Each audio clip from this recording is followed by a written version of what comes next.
പക്ഷെ ഓളിയിൽ നേരെ എഴുതിയത് അണ്ടിയിൽ തലയും വാലും പോലും ഇല്ല. എന്നാലും ടീച്ചർക്ക് ഒരു 1/2 മാർക്ക് കൂടെ ഇട്ടൂടായിരുന്നില്ലേ? ആടെ 1/2 മാർക്കൊക്കെ തരാച്ചതിൽ എഴുതിക്കണല്ലോ. എന്തേലും ഉണ്ടെങ്കിൽ ഒന്ന് പറഞ്ഞാട്ടിക്കതില്.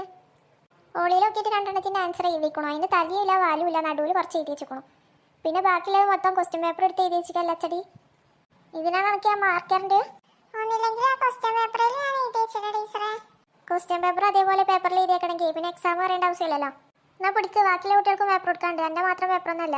അടുത്തത് പാറു. എന്താ പാറു ഇത്? നീ വീട്ടിൽ നിന്ന് പഠിക്കലൊന്നുമില്ലേ? പിന്നെന്താ, പഠിച്ചിട്ട് തന്നെ എനിക്ക് തോന്നെ മാർക്കൊക്കെ ഉണ്ടല്ലോ.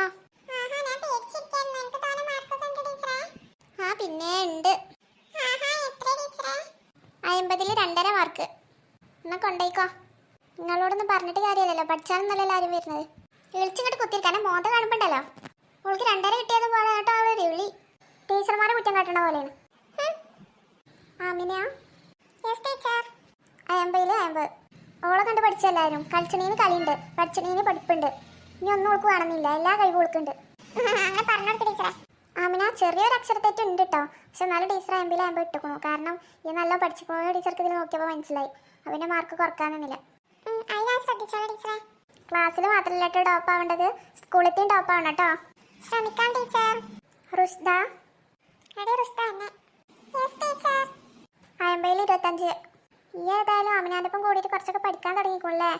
അതേതായാലും നന്നായി. കുട്ടി